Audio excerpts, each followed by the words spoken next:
2010. aastast me hakkasime siis ise otsima sellist tööalase isiksuse hindamise tarvis profitööriista. Vaatasime maailmast natukene ringi ja jõudsime siis lõpuks Hoganini. Ja meil olid tol korral paar kriteeriumid seal just tööriista valimiseks, et esimene reegel oli see, et kindlasti need isiksuse testid, mida me juhivalikutes kasutame, peaksid olema teaduspõhised ja teiseks, et nad kirjeldaksid ikkagi nagu kandidaadi tööalast käitumist.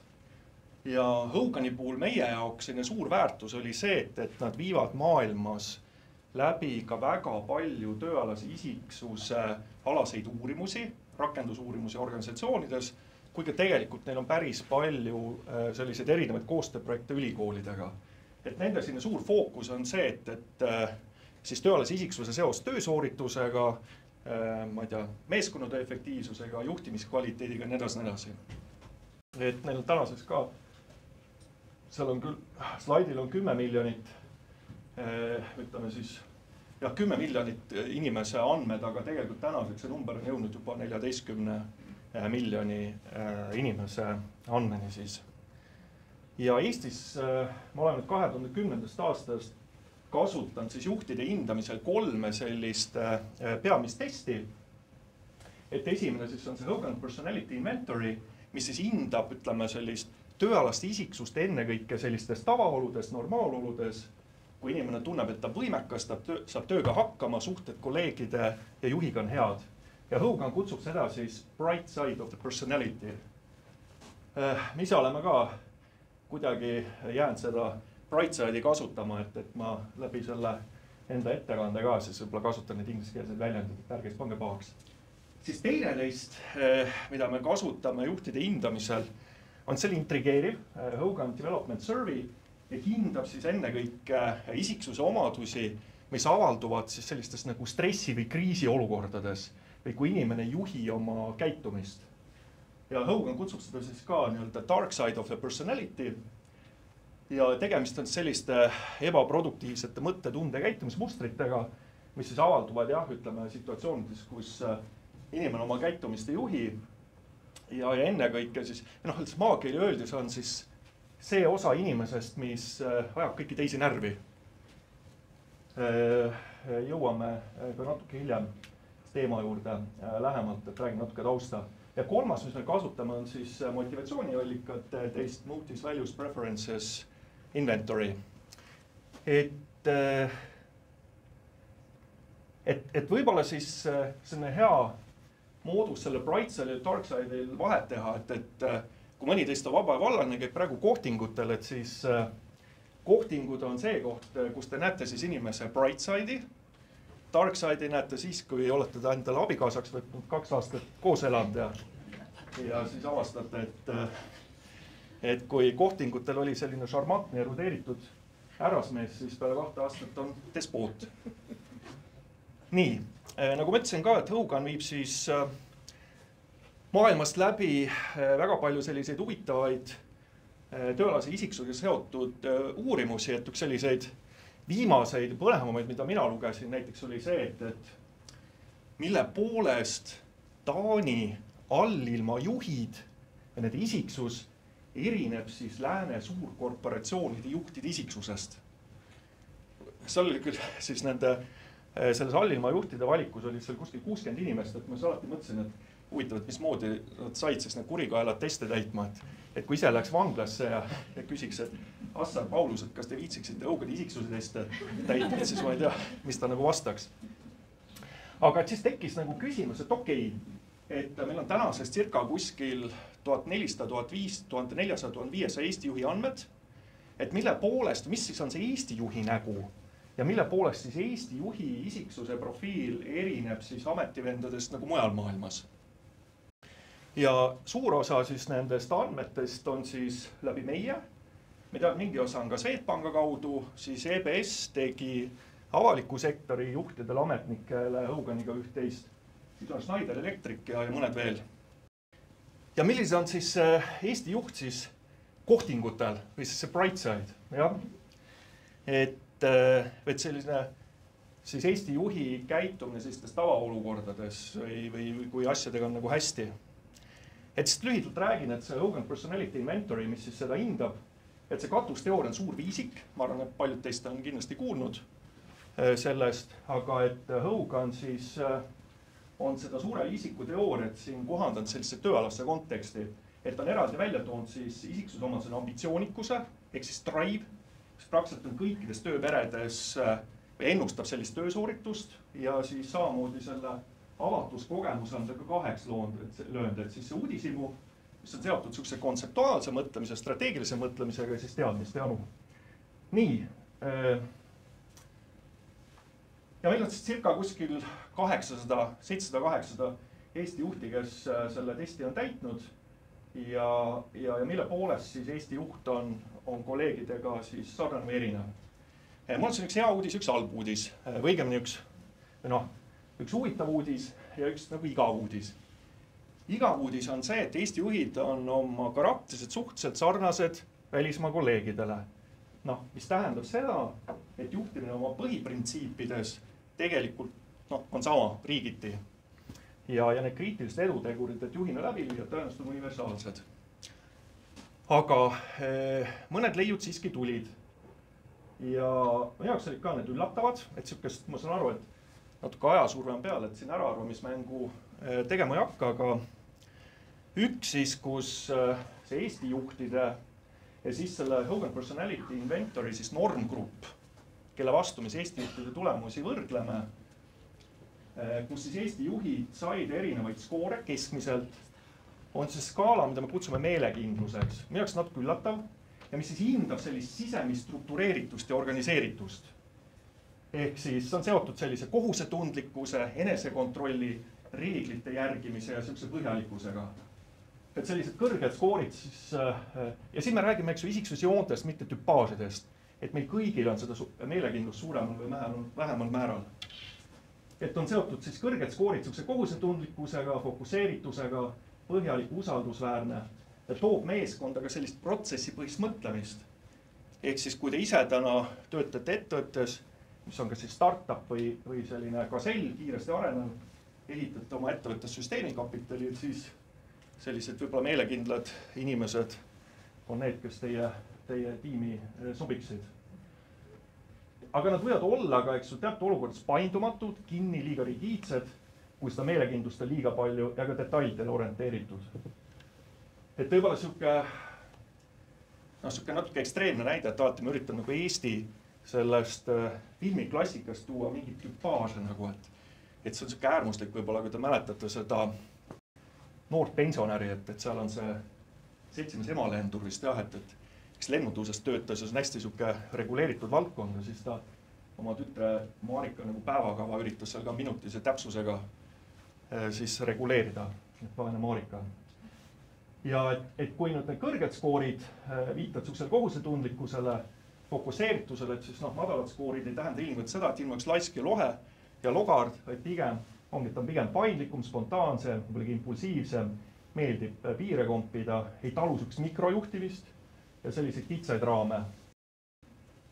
Ja võib-olla siis tööalases kontekstis, et mis kompetentside fookustega, siis juhitöös ka see meelekindlus seotud on, et määramatusega toimetulek üldiselt madala meelekindlusega juhid tajuvad määramatust rohkem, nad on ka paindlikumad, kohanevad, neil meeldib ka planeerimine.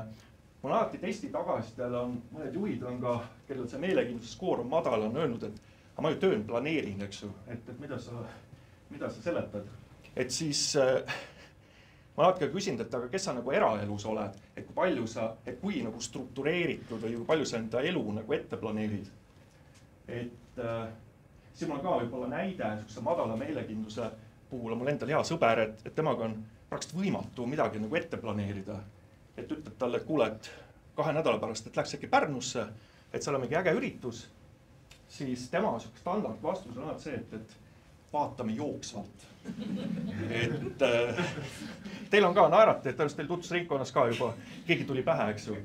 Ja siis, kui see aeg kätte jõuab ja siis küsid, et kuule, et kuidas on, et lähme, ma olen juba Haapsalus. Ja tuli tuju. Ja siis nädal hiljem helistab ise, et kuule, lähme Pärnusse. Küsid, millal? Kohe. Tuli tuju. Aga mis on võib-olla oluline, et see meelekindlus on sisuliselt seotud töösooritusega praktiliselt kõikides suuremates tööperedes. Juhtide puhul on küll teatud sihuke efektiivsuse vahemik. Kui sa oled liiga nagu meelekindel, sa oled liiga detailidele orienteeritud, rigiidne ja võid kaotada suure pildi vaadet. Aga nüüd Eesti andmed ja globaalne normgrupp, siis 180 000 inimest. See on siis sisuliselt SP500 ettevõtete juhtkonna liikmetest kuni väikeste pagari töökodade vahetuse valemateni välja erinevatelt kontinentidelt. 100-palliselt skaalal nende keskmine 53,6 ja mis on minu jaoks üllatav, Eesti siis meie valimi keskmine, igaks juhuks ei üldista seda Eesti juhtidele, oli 40,78. Ehk siis, et selles valimis meie juhtid keskmiselt siis saavad sellel skaalal madalamaid skoore. Miks see on nii?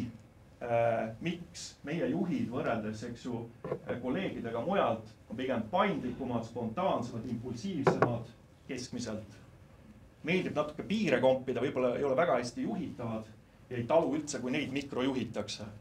Ja ka nende juhtimisstiil on selline, et nad pigem võib-olla lasevad alluvatel rohkem toimetada, ei sekku nende igapäeva tegevustesse ja riskiks võib olla ka see follow-upi pool on ju. Et pärast küsin ka, et mul endal mingid mõtted, miks see on nii, mõeldes võib-olla eestlaste viimasele 1000 aasta ajaloole, aga et võib-olla endal ka tekib teil mõningaid mõtteid. Nii. Keerast vinti juurde. Milline on siis Eesti juhtide dark side? Millist on nende tumedad jooned? Ehk siis isiksuse ebaproduktiivne pool, mis enne kõike avaldub siis sellistes kriisi- või stressiolukordades või ka siis suhetes või situatsioonides, kus ta saab olla mina ise.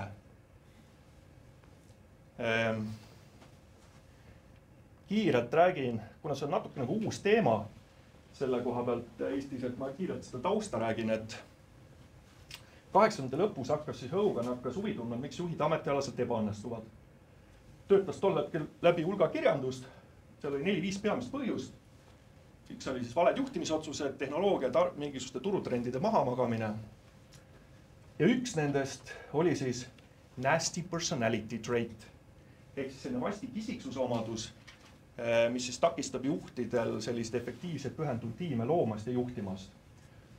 Ja ta jõudis siis lõpuks 11 sellise ebaproduktiivse mõttetunde käitumismustrini. Ja tänaseks on ka sisuliselt siin miljonid inimesed üle maailma on seda dark side'i testi Hogan Development Survey küsimustik siis täitnud. Eestis on kuskil 600-700 juhi andmed, 600. Ja sellega mõned huvitavad leiud, et enamasti seda juhtide dark side'i tajuvad alluvad. Mitte niivõrd väga siis vahetu juht. Väga sageli on teatud nende dark side joonte käivitaks mingid situatsioonid, kui te tegelete ka coachinguga, ja coachite juhte, et siis see on nagu see osa inimese isiksus, mis takistab teil elus ka lähisuhetes eesmärke saavutamast.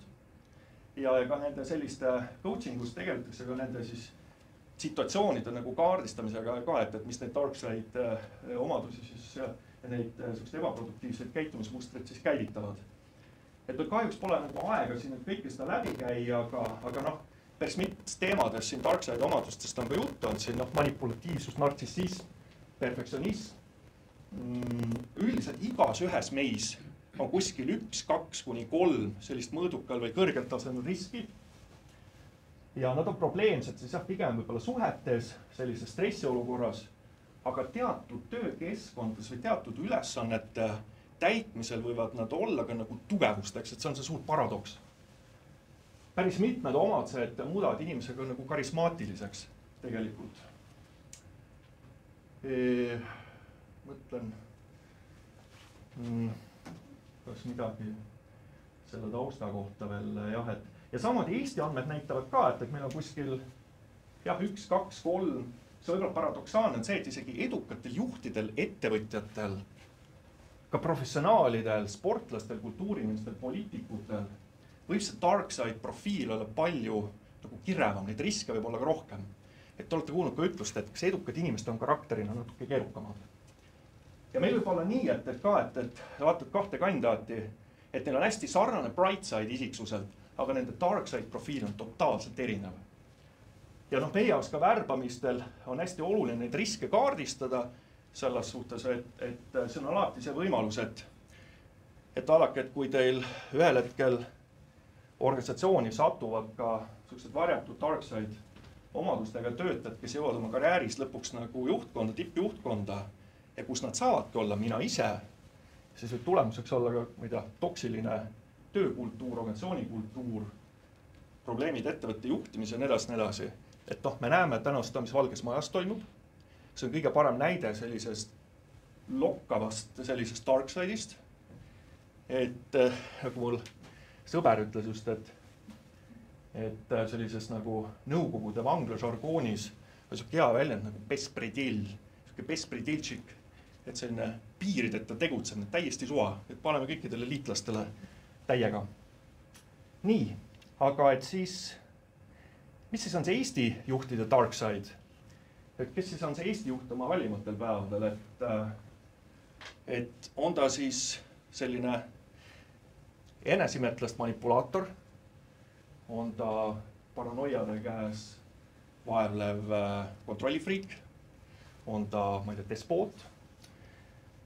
Õnneks mitte, et siin on top 3 sellist joont, sellist domineerivat joont, need ei ole praegu nagu pingereas, mis Eesti juhtide puhul nagu siis välja tulid.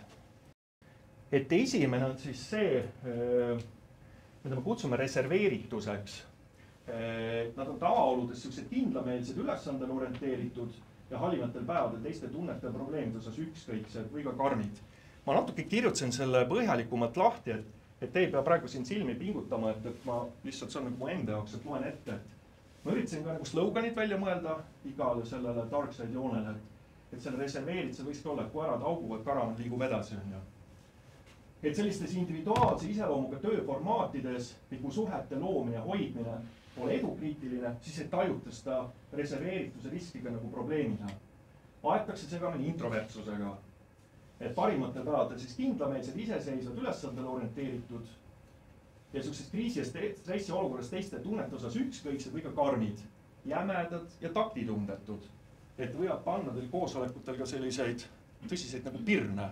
Mõtled, huvitaks ta nagu tõsiselt seda mõtles või et tal on nagu igasugune empaatia meil puudu. Nõrgalt arenenud sotsiaalne närv. Stressi olukorras võib ehitada psühholoogilisi barjääre enda ja teiste vahele. See on klassikaline Eesti mees, on ju. Ärme räägi probleemidest, panen ukse kinni, ärge mind tülitage, ma tegelen teemaga, lahen see välja, mõtlen, tulen tagasi. Jääb nii oma meeskonnal kui ka kolleegidele inimesena kaugeks. Ja see on oluline, ei tajuta inimest inimesena. Kes tegelevad näiteks juhtide arendamisega ka, et mõtled, et okei, et siin on mingid juhioskustes on mingid defitsiit. See halb uudis on see, et see kahjuks on seotud nagu isiksusega ja isiksuse omadustega see probleem on natuke see, et see on oma geneetiline komponent. Võib-olla asi päris nii hull ei ole, nagu vanarahvas ütleb, et küürakat parandab aud, eks ju. Et loomulikult, kui selle juhil endal on sügav soov juhina õnnestuda ja tal on ka selline kõrge eneseteadlikkus, ta saab teatud oma käitumismaneere nagu reguleerida. Et enamasti ka sellised nagu juhtide arenguprogrammides ka, et ma olen ka seda hindamisinstrumenti mõnikord Eesti nendes arenguprogrammides kasutanud. See on küsimus selles, et mis on need käitumismustrid, mida tajutakse nagu probleemsena. Ehk siis nii-öelda see lõpeta jätka alusta, eks ju. Siis mudel, mida siis ka juhtide arendamisel nagu kasutada. Siis, aga see plusspool on see, et võivad olla väga tulemuslikud rasked inimestega seotud otsuste langetamisel.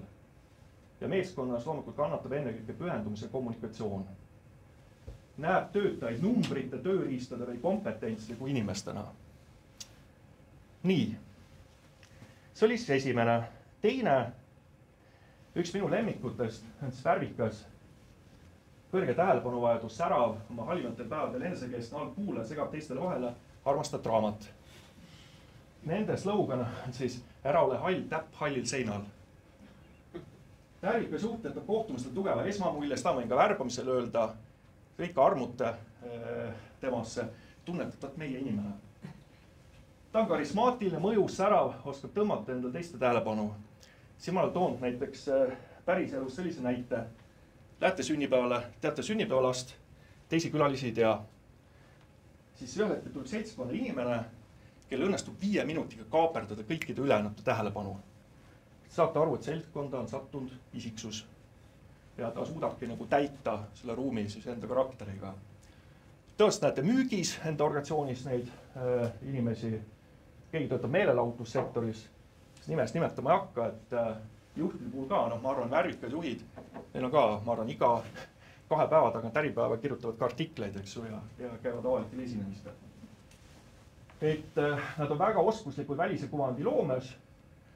Risk on see, et näivad rohkem kui on, kinnistavad töövestlusel ära, võivad riietuda väljakutsuvalt. Probleem on nüüd see, et värvikas juht ei kannata reeglina rutiine detailidest läbinärimist. Kaldub ajama segamini ringi sagimist ja produktiivsust. Toimetab ja sagib, aga midagi ei sünni. Koosolekult segab teistele vahele. Ei pruugi tunnustada ka piisalt oma alluvaid ja arengukohaks võivad olla kuulamise oskused. Lühiajast oskab hoida asju huvitavana. Riskis võib olla soov kirjutada alluvate elulugusid osaliselt enda nimele või täiesmahus, see on minu lemmik. Teistel võib olla temaga raske koos töötada, kuna ta lämmatab õhkkonda enesekesksuse liigse domineerimisega. Võib dramatiseerida üle probleeme ja rõhutada end tähtsust probleemide lahendamisel. Et võib-olla natuke siuke küüniline tekst, et ma just üritasin seda värvikuse siukest dark side'i või seda ebaproduktiivset poolt välja tuua. Ma arvan, kui te nägite laupäeval oli siin see ETV2-st oli Vahur-Kersna saade Urmas Otist. Et see Ott on kindlasti võib-olla üks selline, kellel see värvikuse joon ka nagu läbi jookseb hästi niimoodi ekstreemselt.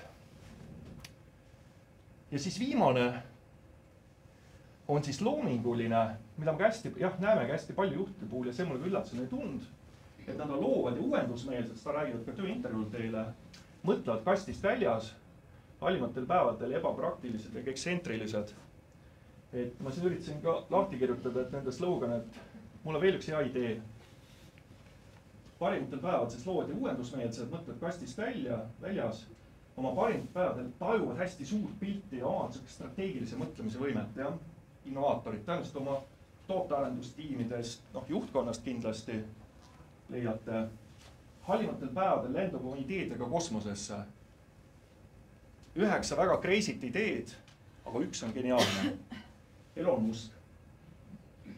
Teistel on raske teda aeg-ajalt mõista, probleemi pole ka keskendumisega, asjade elluviimisega ja follow-upidega. Rapsidega leiab fookust. Uutest ideedest rääkimisel kaotab inimesi. Eks, issand, jälle see Alo tuleb mingite uute mõtetega, aga midagi nagu tehtud ei saa. Et tema kõrval peab olema kindlasti selline väga tugev execution team. Kes keegi selline nagu saatana advokaat, kes toob selleks nagu keegi tasakaalustab, toob pragmaatilist, praktilist vaadet. Ja võib-olla ekstsentriline oma mõtetel kui ka välimused siis, jah. Eesti näiteid ma soovitati mitte tuua. See on alati, et kõik on ühes lasteajas käinud kunagi või siis tood Eesti näited ja siis pärast on jälle nii, et Alo Naelapuu ütles, et saab manipulaator, eks. Et aga jah, võib-olla Elon Musk on siin nagu näide, et üks sellistest. Et neil on ka väga selged omad sellised tugevused nendel dark side omadustel. See on ka põhjus, miks me kõik võib-olla hoiame ka nendest kinni natukene, et nad aitavad nagu lühiajaliselt meil saavutada edu. Et näiteks, kui sa oled ka selline värvikas juht, eks ole, et sa suudad inimesi kaasata, müüa neile ideid, oled selline särav, karismaatiline, sa oled müügis efektiivne, eks ju, ja aga lihtsalt ongi nagu pikemaajaliselt ja kui see on sinu jaoks nagu kontrollimatu, eks ju, et sa domineerid, segad vahele, tood nagu iseennast välja kogu aeg, see lihtsalt lõpuks hakkab teistele närvidele käima. Ja ongi minu poolt kõik. Et Marek ütles mulle, et see kodukord on karm ja kell on armutu, et 4 minutit on aega veits peegeldada, et ma just tahtsin ka teie käest küsida seda, et mina nagu juhti konkurssidel, kui ma interveerin juhte ja ma näen sageli nagu juhtide bright side'i, eks ju. Siis minu küsimus, te töötate organisatsioonides ja puutute ka oma juhtidega kokku, et kas siin oli ka nagu mingid selliseid teemast enda organisatsioonist tekkisid mingid assotsiatsioonid, et noh, ma olen see kõik nagu HR-inimesed, on ju, et võime just nagu rääkida nagu kommunistiga, eks ju, et keegi teada ei saa. Mul ühel koolitsejal ütles niimoodi, et see on mina nagu. Ja see ongi okei, sellepärast, et tegemist on isiksuse joontega, eks ju, et meil kõikides on suurem vähem määral. Küsimus on selles, et kui seda liiga palju, eks ju, et kus ma saan aru, et seda liiga palju, teised ütlevad. Sa käid mulle närvidele, või kui seda alluv, eks ju, siis on sageli on see pühendumise probleemid, töökius, millega Darkside on seotud, ka kehv meeskonna töö voolavus. Näiteks viimased ka, üks huvitav artikkel, mis ma lugesin, oli see, et me räägitakse madalamast Gallup räägib ka madalast pühendumusest, kehvadest juhioskustest, aga väga sageli võib põhjuseks olla mitte oskust või karakter. Sest sa oled nagu mingites olukordades juhina lihtsalt nagu välja kannatamatu. Ma ei taha töötada sinuga koos. Ja praktilise poole pealt ma ei öelda teile seda, et enamasti ma olen ka, et juht asub tööle, ei ole ka mingid aastaid hiljem, ma ka HR-iga rääkinud, et kuulet, et ka vaadates neid hindamistulemusi, et mis siis on realiseerunud. Kas mingid asjad on nagu välja tulnud. Ja sageli nad ütlevadki, et on teatud käitumismustrid, et mitte kõik ilmtingimata, aga mingid aspektid, mis on nagu ilmnenud ja mis on võib-olla nagu problemaatilised. Aga Alo, kas oleks lahendus, kui ongi tippjuhtkonnas on ikkagi rohkem kui üks inimene, eks, kes tasakaalustavad üksteist? Just. Et siin on ka näiteks näide, millest oli Amazonil oli see Bezos, eks ju. Et ka, et Bezos ka taandas ennast nagu tegevjuhi koha pealt, et ta ei pigem niisuguse strateegia ja uuenduste innovatsiooniga tegelema. Et seal võib-olla see teatud loomingulisus või eksentrisus hästi palju ideid ja mõtteid, eks ju. Et seal see töötab niisuguse arendus ja niisuguse võib-olla niisuguse nagu juhatuse esimehe, aga niisuguse operatsioonide juhi tasemel, eks ju, sul vaja võib-olla nagu natuke teistsuguse profiiliga inimesi, kellel ongi niisugust detailivaadet, võib-olla natuke perfektsionismi, eks ju, kes peab reeglitest kinni ja nii. Et see on nagu õige point, eks ju. Et muuses, mis nende Darkside omaduste probleem on see, et kui tiimis on teatud nagu Darkside omaduse inimesi, sarnaste Darkside profiiliga inimesi liiga palju, siis võivad tekkida ankrud. Et ma kirjutasin ka sellest, et kunagi, et mis siis juhtub, kui tiimi satub väga palju kõrge nartsissismi joonega inimesi. Mis juhtub? Tekib võimuvõitluseks, üksteisel ärapanemine, koostöö laguneb. Või kui teil on tiimis hästi palju paranoilisi inimesi, on ju. Et sellest tiimi usaldusest on hästi palju nagu räägitud. Ja mõnikord on ka nii, et isiksuse probleem on ka see, eks, et ta võib et ma räägin potentsiaalist, et isiksus võib toetada teatud oskuste arendamist, aga ta võib ka nagu pärssida, eks ju. Et kui teil on tugev perfektsionismi riskiga spetsialist, kes saab tiimijuhiks, siis tema nagu number 1 challenge on delegeerimine. Sest tema nagu see slogan on see, et if you want something to be done right, do it yourself. Et see on nagu näide, kus isiksus võib pärssida või takistada teatud juhioskuste arendamist. Mul on protsessi mõttes küsimus, et ma vaatasin, et teil on kliente erinevatest valdkondadest. Toome siis lihtsalt näidise näite, et telekommunikatsiooni ettevõtte otsib X rolli juhtivale kohale. Kõigepealt te vaatate profiili järgi, et kelle selline kogemuste pagas ja võib-olla ka haridus on. Leiate 2 väga tugevat kandidaati ja siis kas te ütlete sellele telekommunikatsiooni juhatusele, et näete, üks on see äraola häll täpp on ju, ja teine on, ma ei tea, täielik mis iganes ja kas nad teevad ka selle põhjal valiku?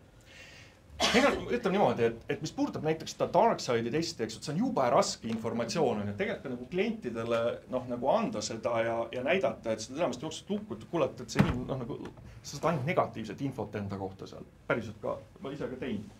Et pigem see on nagu meile endale ja pigem nagu selleks, et me saame ka tööalase taustauuringu ja referentsidega suheldes kaardistada, et kas need riskid või käitumised on ka nagu päris elus realiseerunud.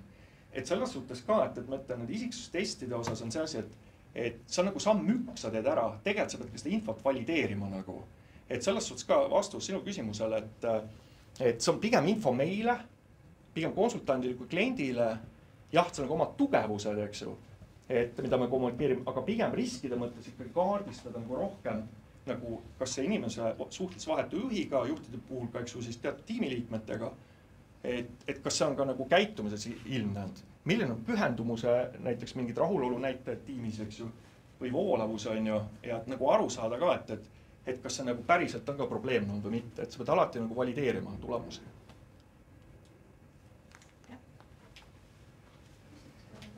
Jaa. Bigfilil on Eestis valideeritud Freecode'i jutu. Jaa. Mis oli just see põhjus, et seoses selle Eesti kasuks? Mis selle nagu edu sai?